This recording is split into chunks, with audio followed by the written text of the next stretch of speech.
어제 그 판사 블랙리스트가 나왔어요. 게다가 양승태 대법원장을 비판하는 사람의 어떤 그 출마 선거를 어떻게 대응할 것인가 하는 문건도 나오고 선거 개입이죠. 그러니까 이명박 박근혜 정부 시절에 있었던 블랙리스트와 선거 개입을 고스란히 닮은 일이 사법부 내에서 일어났어요. 예, 이게 서울중앙지법의 단독 판사회의라는 이 기구가 있고요. 예. 단독 판사들의 회의체입니다. 예. 이게 의장을 선거를 하게 돼 있는데 그동안은 쭉 이제 단독 후보가 나와서 그냥 선출이 됐어요. 예. 근데 2014년부터는 경선을 하기 시작했는데 2016년 경선 때 이 사고가 터진 겁니다. 예. 이때 어떤 분이 유력한 후보로 이렇게 경선에 출마를 했는데 결국 이분이 나중에 당선은 됐습니다. 예. 당선은 됐는데 굉장히 지지를 많이 받는 후보였는데 문제는 지금 이제 드러난 이 비밀 문건에 네. 이 선거 때 이 예. 유력한 후보를 갖다가 꺾기 위해 가지고 예. 법원 행정처에서 예. 법원 행정처장 등 법원 행정차장 등 고위 관계자들이 대항마를 세워서 예. 그러니까 이제 자기 측 후보를 예. 법원 행정처 측 후보를 갖다가 내세워가지고 꺾으려고 했던 모의를 했던 문건이 드러난 거예요. 그게 왜 안 없애고 거기 남겨놨을까? 그러니까 이게 자기들은 지웠는데 예. 이제 이걸 다시 읽어낸 거죠.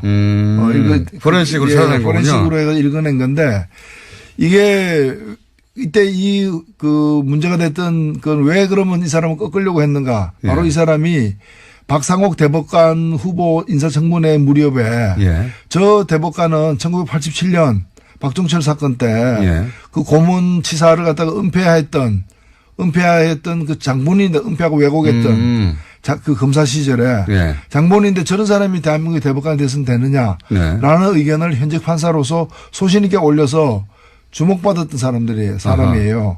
이 사람을 안 되게 만들려고 했던 거예요. 그러니까 이게 꼭 이런 겁니다. 노조위원장 선거를 하는데 예.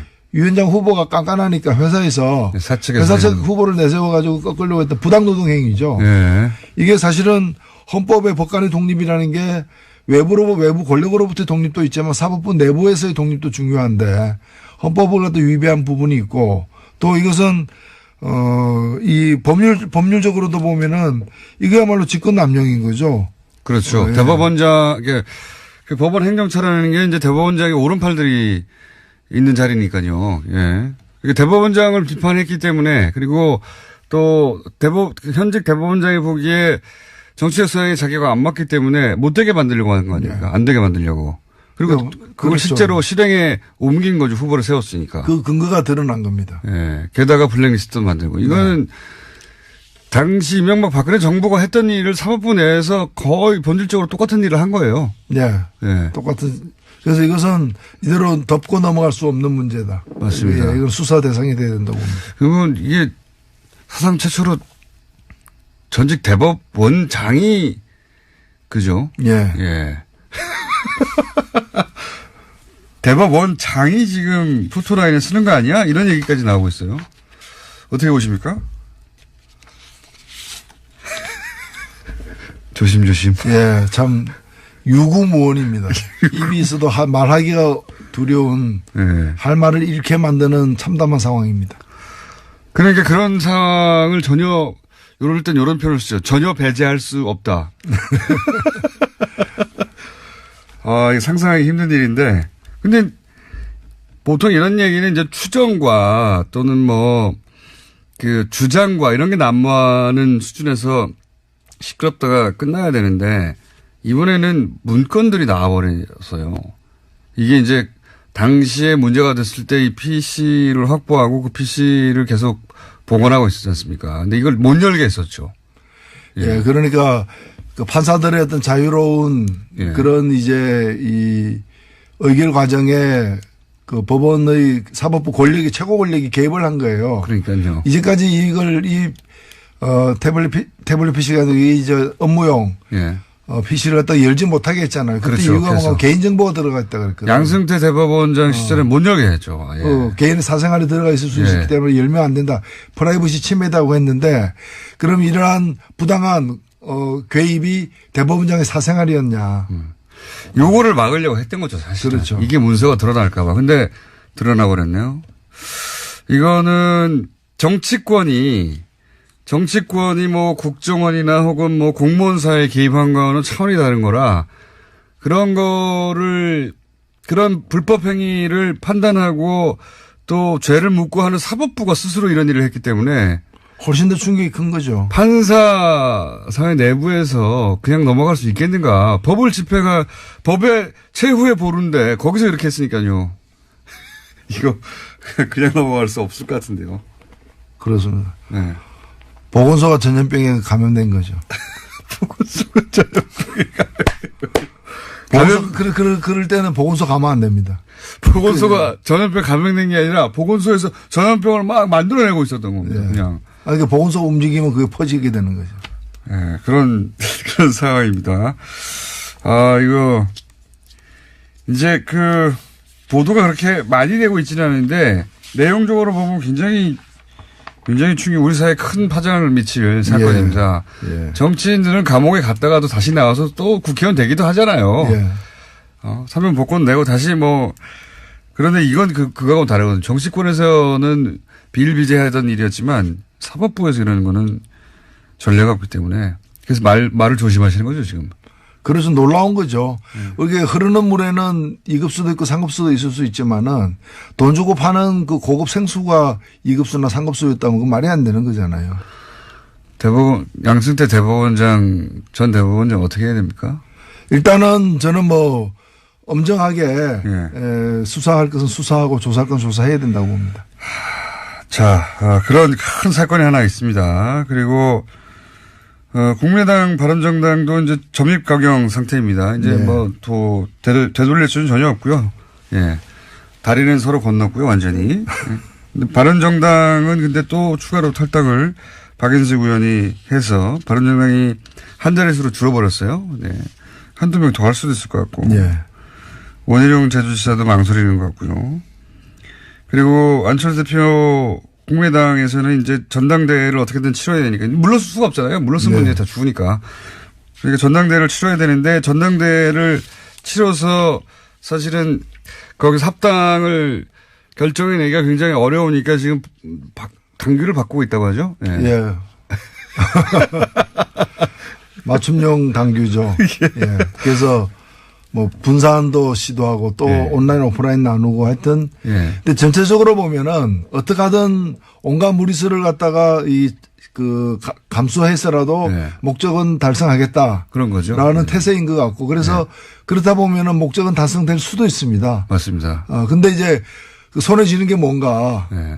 이사를 했는데 이사 비용이 집값보다 더 비싸. 그럼 왜 이사를 했느냐.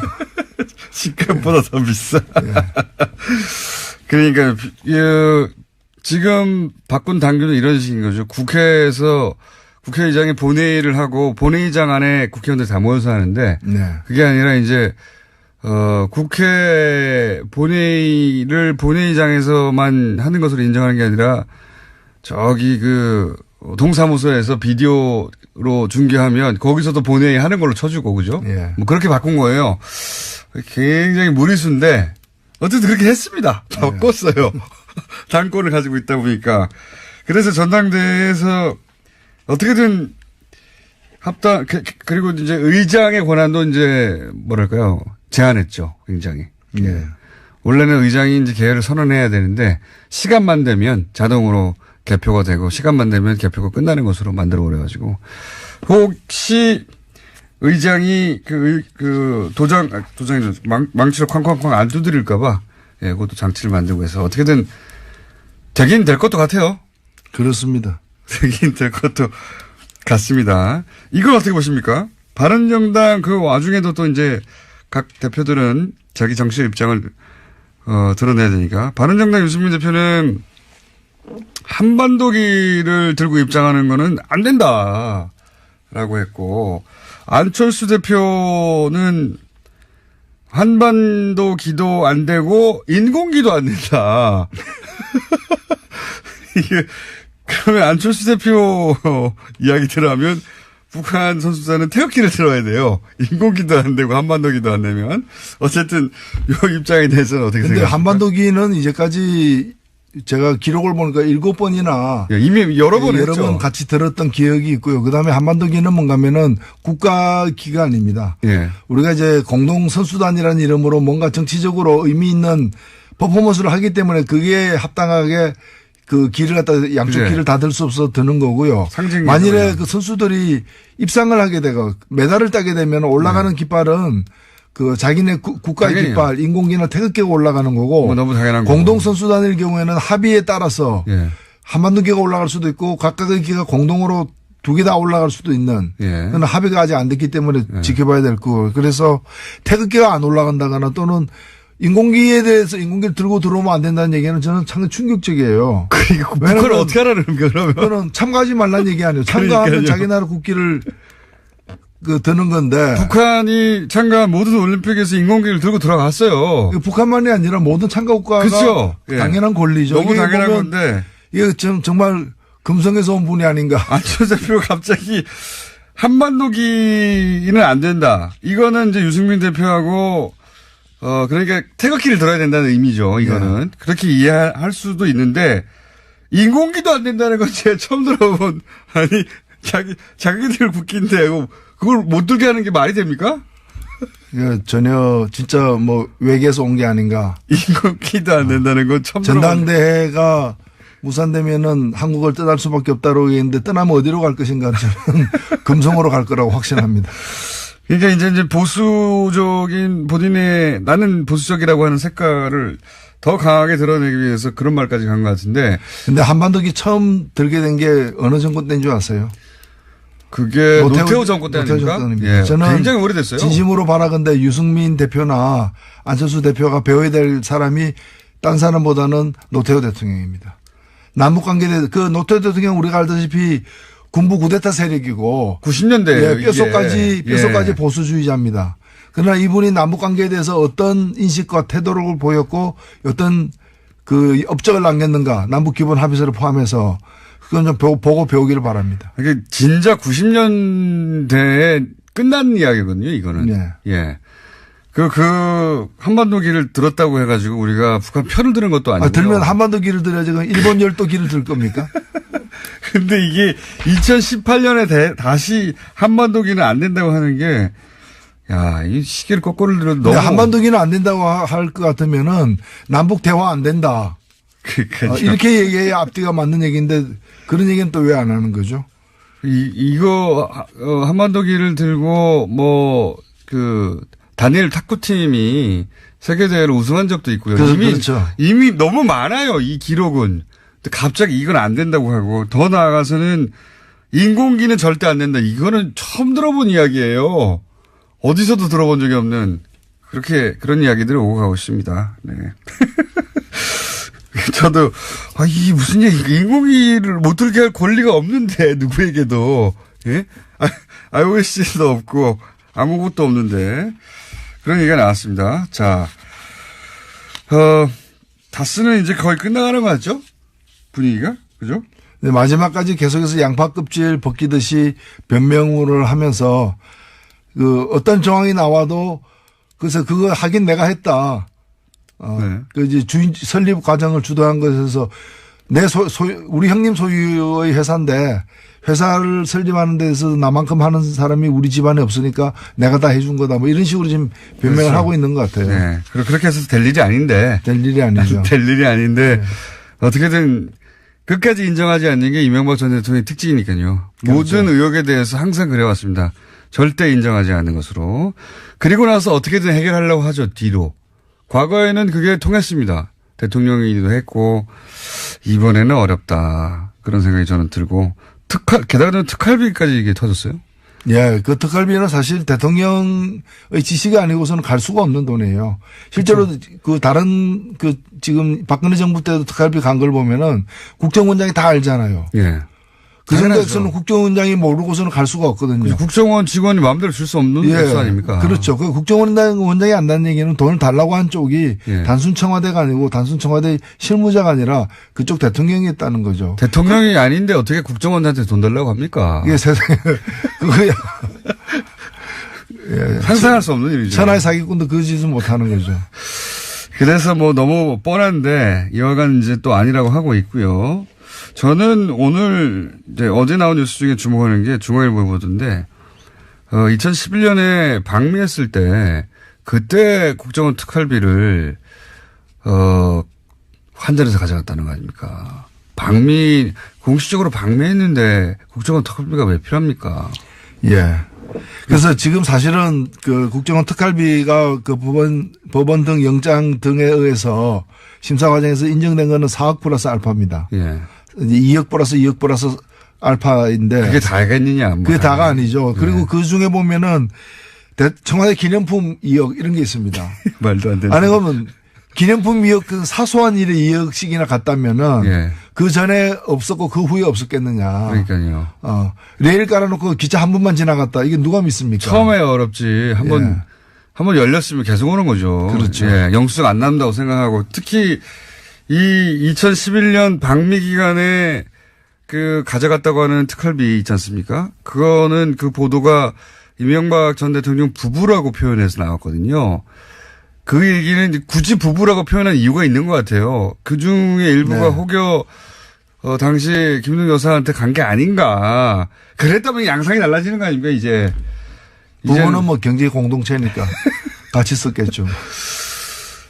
그걸로 예를 들어서 뭐 굉장히 사적인 용도의 돈을 썼다든가. 그렇죠. 뭐 박근혜 대통령도 기치료, 예.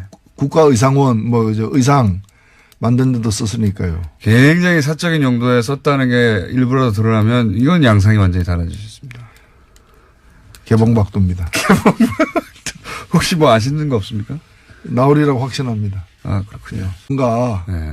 이사를 했는데 이사 비용이 집값보다 더 비싸. 그럼 왜 이사를 했느냐? 집값보다 더 비싸. 예. 그러니까 지금 바꾼 당규는 이런 식인 거죠. 국회에서 국회의장이 본회의를 하고 본회의장 안에 국회의원들 다 모여서 하는데 네. 그게 아니라 이제 국회 본회의를 본회의장에서만 하는 것으로 인정하는 게 아니라 저기 그 동사무소에서 비디오로 중계하면 거기서도 본회의 하는 걸로 쳐주고 그죠? 예. 뭐 그렇게 바꾼 거예요. 굉장히 무리수인데 어쨌든 그렇게 했습니다. 바꿨어요. 당권을 가지고 있다 보니까. 그래서 전당대회에서 어떻게든 합당, 그리고 이제 의장의 권한도 이제 뭐랄까요. 제한했죠. 굉장히. 예. 원래는 의장이 이제 개회를 선언해야 되는데 시간만 되면 자동으로 개표가 되고 시간만 되면 개표가 끝나는 것으로 만들어 버려가지고 혹시 의장이 도장이 망치로 쾅쾅쾅 안 두드릴까봐 예, 그것도 장치를 만들고 해서 어떻게든 되긴 될 것도 같아요. 그렇습니다. 되긴 될 것도 같습니다. 이걸 어떻게 보십니까? 바른정당 그 와중에도 또 이제 각 대표들은 자기 정치적 입장을 드러내야 되니까 바른정당 유승민 대표는 한반도기를 들고 입장하는 거는 안 된다라고 했고 안철수 대표는 한반도기도 안 되고 인공기도 안 된다. 이게 그러면 안철수 대표 이야기 들어가면 북한 선수단은 태극기를 들어야 돼요. 인공기도 안 되고 한반도기도 안 되면 어쨌든 이 입장에 대해서는 어떻게 근데 생각하십니까? 한반도기는 이제까지 제가 기록을 보니까 7번이나 이미 여러 번 했죠. 같이 들었던 기억이 있고요. 그다음에 한반도기는 뭔가면은 국가기관입니다. 예. 우리가 이제 공동선수단이라는 이름으로 뭔가 정치적으로 의미 있는 퍼포먼스를 하기 때문에 그게 합당하게 그 길을 갖다 양쪽 그래. 길을 다 들 수 없어 드는 거고요. 상징 만일에 개념이야. 그 선수들이 입상을 하게 되고 메달을 따게 되면 올라가는 깃발은 그 자기네 국가의 당연히요. 깃발, 인공기나 태극기가 올라가는 거고 뭐 너무 당연한 거고. 공동선수단일 경우에는 합의에 따라서 예. 한반도기가 올라갈 수도 있고 각각의 기가 공동으로 두 개 다 올라갈 수도 있는 예. 그건 합의가 아직 안 됐기 때문에 지켜봐야 될 거고 그래서 태극기가 안 올라간다거나 또는 인공기에 대해서 인공기를 들고 들어오면 안 된다는 얘기는 저는 상당히 충격적이에요. 왜? 이거야말로 직권남용인 거죠. 그렇죠. 예. 대법원장, 그 법원 행정처라는 게 이제 대법원장의 오른팔들이 있는 자리니까요. 예. 이게 대법원장을 비판했기 때문에 그리고 또 현직 대법원장이 보기에 정치적 성향이 자기가 안 맞기 때문에 못 되게 만들려고 하는 거 아닙니까? 예. 안 되게 만들려고.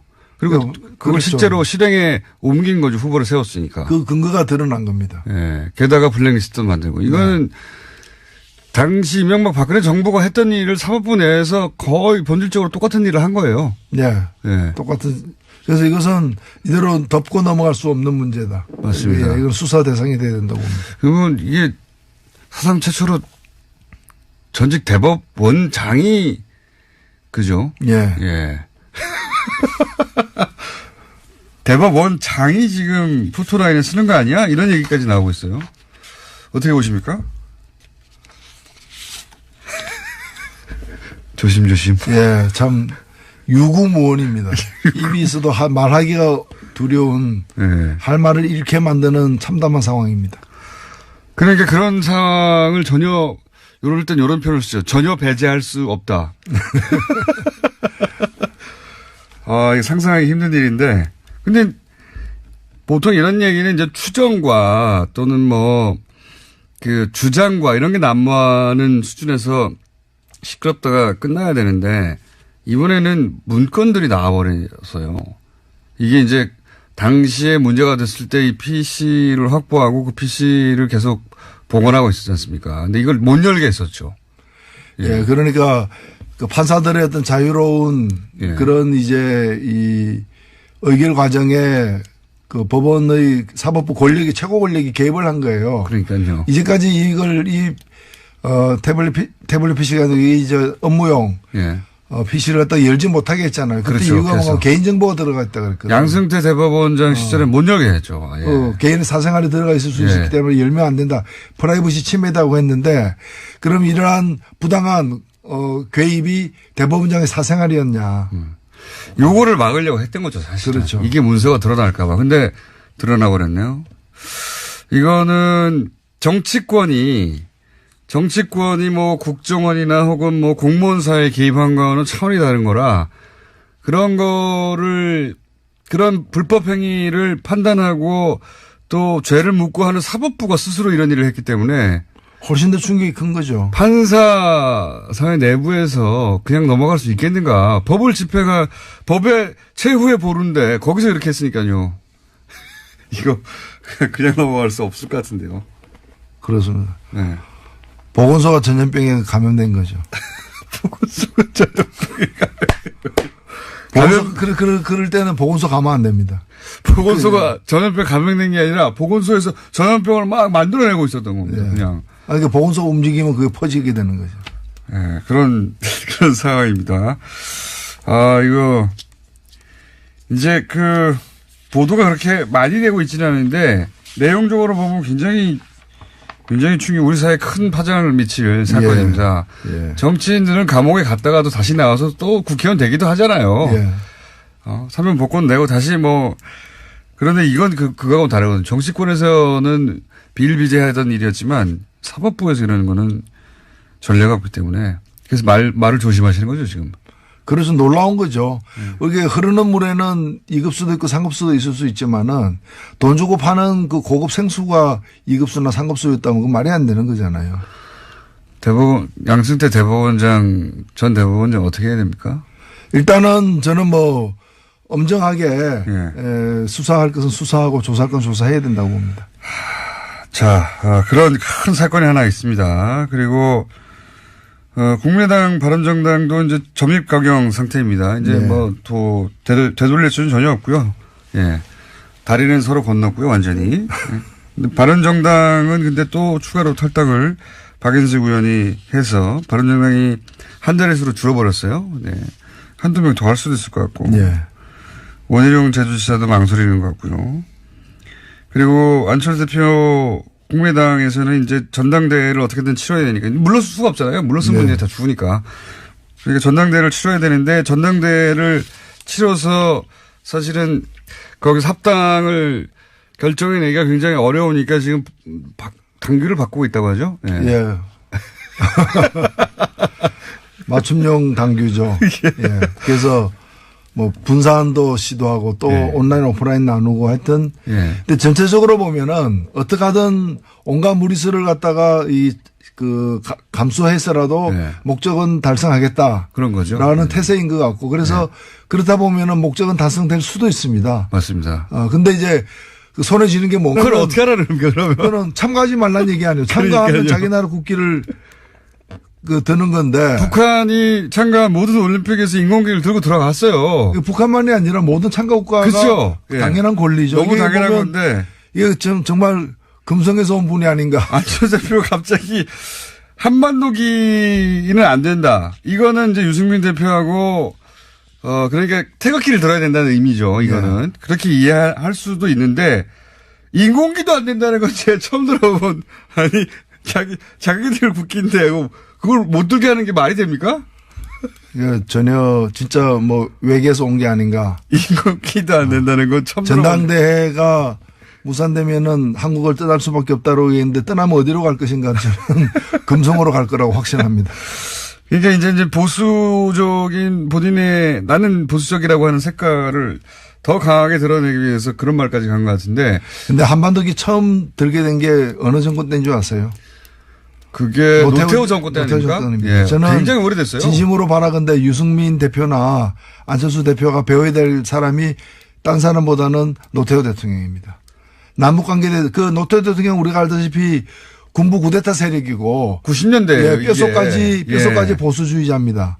그러나 이분이 남북관계에 대해서 어떤 인식과 태도를 보였고 어떤 그 업적을 남겼는가 남북기본합의서를 포함해서 그건 좀 보고 배우기를 바랍니다. 이게 진짜 90년대에 끝난 이야기거든요, 이거는. 네. 예. 그 한반도기를 들었다고 해가지고 우리가 북한 편을 드는 것도 아니고. 들면 한반도기를 들어야지 그럼 일본 열도기를 들 겁니까? 근데 이게 2018년에 다시 한반도기는 안 된다고 하는 게, 야, 이 시계를 거꾸로 들어도 너무. 한반도기는 안 된다고 할 것 같으면은 남북 대화 안 된다. 이렇게 얘기해야 앞뒤가 맞는 얘기인데 그런 얘기는 또 왜 안 하는 거죠? 이거 한반도기를 들고 다니엘 탁구팀이 세계대회를 우승한 적도 있고요. 그렇죠. 이미 너무 많아요, 이 기록은. 근데 갑자기 이건 안 된다고 하고 더 나아가서는 인공기는 절대 안 된다. 이거는 처음 들어본 이야기예요. 어디서도 들어본 적이 없는 그런 이야기들을 오고 가고 있습니다. 네. 저도 이 무슨 얘기 인공기를 못 들게 할 권리가 없는데 누구에게도 예? IOS도 없고 아무것도 없는데 그런 얘기가 나왔습니다. 자, 어제 그 판사 블랙리스트가 나왔어요. 게다가 양승태 대법원장을 비판하는 사람의 어떤 출마 선거를 어떻게 대응할 것인가 하는 문건도 나오고 선거 개입이죠. 그러니까 이명박 박근혜 정부 시절에 있었던 블랙리스트와 선거 개입을 고스란히 닮은 일이 사법부 내에서 일어났어요. 예, 이게 서울중앙지법의 단독 판사회의라는 이 기구가 있고요. 예. 단독 판사들의 회의체입니다. 예. 이게 의장을 선거를 하게 돼 있는데 그동안은 쭉 이제 단독 후보가 나와서 그냥 선출이 됐어요. 예. 근데 2014년부터는 경선을 하기 시작했는데 2016년 경선 때 이 사고가 터진 겁니다. 예.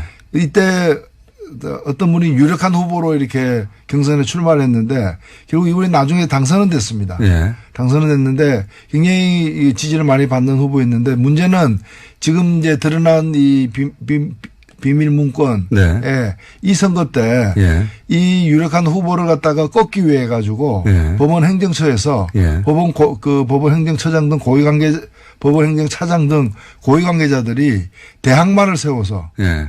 그러니까 이제 자기 측 후보를 예. 법원 행정처 측 후보를 갖다가 내세워가지고 꺾으려고 했던 모의를 했던 문건이 드러난 거예요. 그게 왜 안 없애고 거기 남겨놨을까? 그러니까 이게 자기들은 지웠는데 예. 이제 이걸 다시 읽어낸 거죠. 포렌식으로 찾아낸 거군요. 포렌식으로 해서 읽어낸 건데 이게 이때 그 문제가 됐던 건 왜 그러면 이 사람을 꺾으려고 했는가. 바로 예. 이 사람이 박상옥 대법관 후보 인사청문회 무렵에 예. 저 대법관은 1987년 박종철 사건 때 그 예. 고문치사를 갖다가 은폐했던 그 장본인인데 은폐하고 왜곡했던 그 검사 시절에 예. 장본인인데 저런 사람이 대한민국의 대법관이 됐으면 되느냐라는 네. 의견을 현직 판사로서 소신 있게 올려서 주목받았던 사람이에요. 이 사람을 안 되게 만들려고 했던 거예요. 그러니까 이게 꼭 이런 겁니다. 노조에서 노조위원장 선거를 하는데 예. 위원장 후보가 깐깐하니까 회사에서 사측에서 회사 측 후보를 내세워가지고 꺾으려고 했던 부당노동 행위죠. 예. 이게 사실은 헌법의 법관의 독립이라는 게 외부 권력으로부터의 독립도 있지만 사법부 내부에서의 독립도 중요한데 헌법을 갖다 위배한 부분이 있고 또 이것은 이 법률적으로도 보면은